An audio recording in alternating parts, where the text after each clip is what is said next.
ভারতে অপহরণের ভয়াবহ অভিজ্ঞতা জানালেন আমিরাতের ব্যবসায়ী। এরপর জানিয়ে দিব কুয়েতে ভেজাল মদ পানে 23 জনের মৃত্যু, অপরাধী চক্রের প্রধান বাংলাদেশি। আরও জানিয়ে দেব মেঘ বিস্ফোরণে ও ভূমিধসে ভারতের জম্মু ও কাশ্মীরে নিহত 7।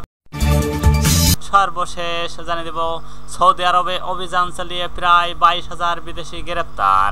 এতক্ষণ শুনছিলেন সংবাদ শিরোনাম, এবার বিস্তারিত। তার আগে অনুরোধ থাকবে আজকের এই ভিডিও সম্পর্কে আপনার মূল্যবান মতামত।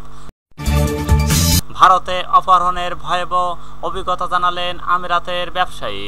ভারতে ছোট ছুটি কাটানোর সময় অপহরণের শিকার সংযুক্ত আরব আমিরাতের একজন ব্যবসায়ী তার অভিজ্ঞতা নিয়ে মুখ খুলছেন। ভিপি ও স্বামীর নামের এই ব্যবসায়ী 39 ঘন্টার অগ্নি পরীক্ষায় বর্ণনা দিয়েছেন। তার মতে তাকে মারধর করা হয়েছিল, শ্বাসরোধ করা হয়েছিল, খাবার থেকে বঞ্চিত করা হয়েছিল এবং অর্থের জন্য অপমান করা হয়েছিল।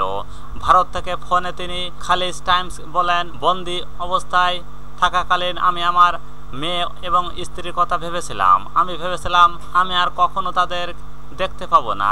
আমি তাদের নিরাপত্তা নিয়ে চিন্তিত ছিলাম। আমার মনে শুধু এটাই ছিল, যারা আমাকে ধরে রেখেছিল তাদের কোনো দয়া ছিল না এবং তারা টাকার জন্য যে কোনো কিছু করতে প্রস্তুত ছিল।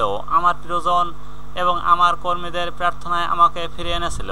সংযুক্ত আরব আমিরাতে ফার্মেসির একটি চেইন ও পরিচালনাকারী স্বামীরের মতে ঘটনাটি ঘটে যাওয়ার সময় তিনি দক্ষিণ ভারতের কেরালা রাজ্য নিজ শহরে একটি ছোট ছুটি কাটাতে ফিরে এসেছিলেন।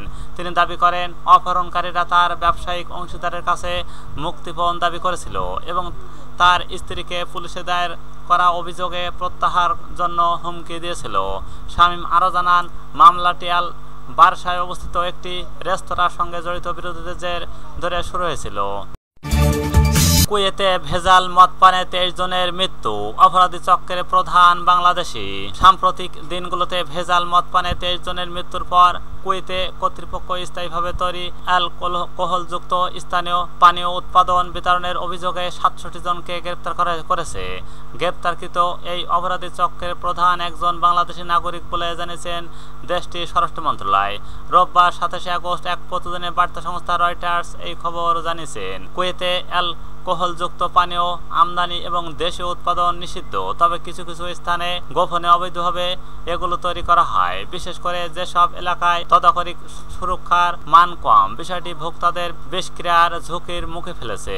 এক্স পোস্টে প্রকাশিত এক বিবৃতিতে কুয়েতের স্বরাষ্ট্র মন্ত্রণালয় জানিয়েছেন তারা অ্যালকোহলযুক্ত পানীয় উৎপাদনের 6টি কারখানা এবং আবাসিক শিল্প এলাকায় এখনো চালু না হওয়া আরও 4টি কারখানা জব্দ করেছে। মন্ত্রণালয় আরও জানান অপরাধী নেটওয়ার্কের প্রধান একজন বাংলাদেশি নাগরিক, তাকে গ্রেপ্তার করা হয়েছে। সন্দেহভাজনদের মধ্যে একজন এক নেপালেও রয়েছেন। তারা বিস্তারিত জানিয়েছেন এই সব প্রস্তুত এবং বিক্রি করা হতো।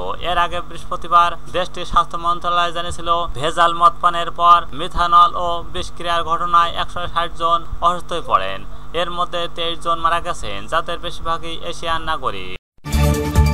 মেঘ বিস্ফোরণ ভূমিধসে ভারতের জম্মু ও কাশ্মীরে নিহত 7। ভারতে জম্মু কাশ্মীরের কাঠুয়া জেলায় মেঘ বিস্ফোরণ ভূমিধসে অন্তত 7 জনের মৃত্যু হয়েছে এবং 5 জন আহত হয়েছেন। অফিসিয়াল কর্মকর্তারা জানান শনিবার রাত থেকে রোববার 17 আগস্ট ভোরের মধ্যে এই ঘটনাগুলো ঘটে। খবর এনডিটিভির। জোটঘাটি এলাকায় মেঘ বিস্ফোরণের ফলে 5 জনের মৃত্যু হয়েছে। প্রবালতে গ্রামে প্রবেশের পথে বিচ্ছিন্ন হয়ে পড়ছে এবং কয়েকটি বাড়িঘর ক্ষতিগ্রস্ত হয়েছে।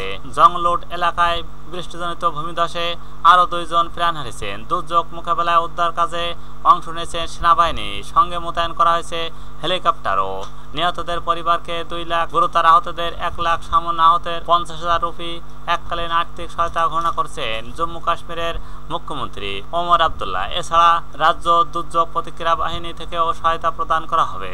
এদিকে ভারতীয় আবহাওয়া অধিদপ্তর জানিয়েছেন বঙ্গোপসাগরে সৃষ্টি হওয়া নিম্নচাপের কারণে আগামী 4 দিন উড়িষ্যায় ভারী বৃষ্টিপাতের সম্ভাবনা রয়েছে। এছাড়া হরিয়ানার পঞ্চকুলা ও কুরুক্ষেত্র, যমুনাগর, আম্বালাশালা সহ বিভিন্ন এলাকায় রোববার প্রবল বৃষ্টিপাত হয়েছে, যা জনজীবনে প্রভাব ফেলছে।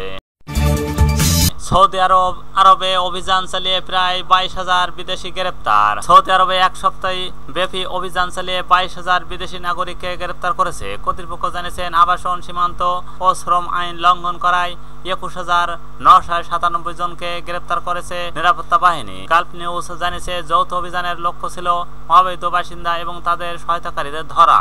সৌদি স্বরাষ্ট্র মন্ত্রণালয় জানিয়েছেন গ্রেপ্তারকৃতদের মধ্যে 13,434 জন আবাসিক আইন লঙ্ঘন করেছে, 4,697 জন সীমান্ত নিরাপত্তা বিধি লঙ্ঘন করেছেন এবং 3,866 জন শ্রম আইন ভঙ্গ করেছেন। সেই সঙ্গে অবৈধভাবে দেশে প্রবেশের চেষ্টা করার সময় 1,787 জনকে ধরা হয়েছে।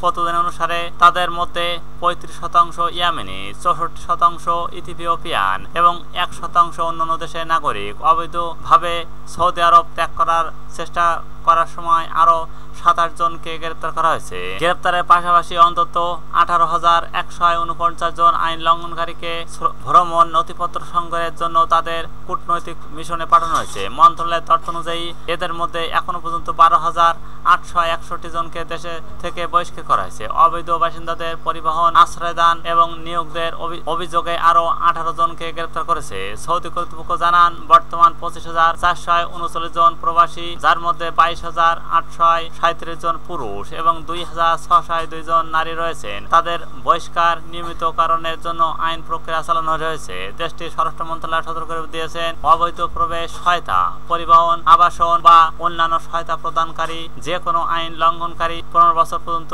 কারাদণ্ড এবং 10 লাখ রিয়াল জরিমানা হতে পারে। এই ধরনের কার্যকলাপ ব্যাহত যানবাহন এবং সম্পত্তিও বাজেয়াপ্ত করা হবে।